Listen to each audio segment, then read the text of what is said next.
Whereas, from a hope that the combinations against the Constitution and laws of the United States, in certain of the western counties of Pennsylvania, would yield to time and reflection, I thought it sufficient, in the first instance, rather to take measures for calling forth the militia than immediately to embody them. But the moment is now come, when the overtures of forgiveness, with no other condition than a submission to law, have been only partially accepted, when every form of conciliation not inconsistent with the being of government has been adopted, without effect, when the well-disposed in those counties are unable by their influence and example to reclaim the wicked from their fury, and are compelled to associate in their own defense, when the proffered lenity has been perversely misinterpreted into an apprehension that the citizens will march with reluctance, when the opportunity of examining the serious consequences of a treasonable opposition has been employed in propagating principles of anarchy, endeavoring through emissaries to alienate the friends of order from its support,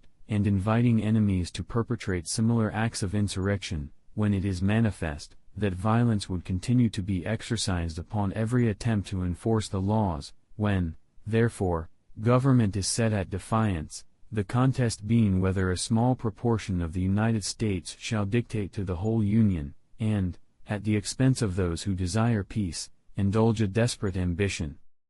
Now, therefore, I, George Washington, President of the United States, in obedience to that high and irresistible duty, consigned to me by the Constitution, to take care that the laws be faithfully executed, deploring that the American name should be sullied by the outrages of citizens on their own government, commiserating such as remain obstinate from delusion, but resolved, in perfect reliance on that gracious providence which so signally displays its goodness towards this country, to reduce the refractory to a due subordination to the laws, do hereby declare and make known, that, with a satisfaction which can be equaled only by the merits of the militia summoned into service from the states of New Jersey, Pennsylvania, Maryland, and Virginia, I have received intelligence of their patriotic alacrity, in obeying the call of the present, though painful, yet commanding necessity, that a force, which, according to every reasonable expectation, is adequate to the exigency, is already in motion to the scene of disaffection,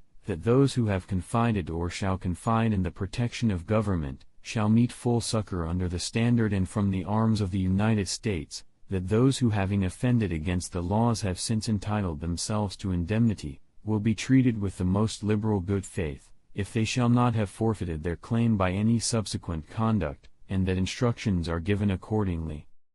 And I do, moreover, exhort all individuals, officers, and bodies of men, to contemplate with abhorrence the measures leading directly or indirectly to those crimes, which produce this resort to military coercion, to check, in their respective spheres, the efforts of misguided or designing men to substitute their misrepresentation in the place of truth, and their discontents in the place of stable government, and to call to mind, that as the people of the United States have been permitted, under the divine favor, in perfect freedom, after solemn deliberation, in an enlightened age, to elect their own government, so will their gratitude for this inestimable blessing be best distinguished by firm exertions to maintain the Constitution and the laws.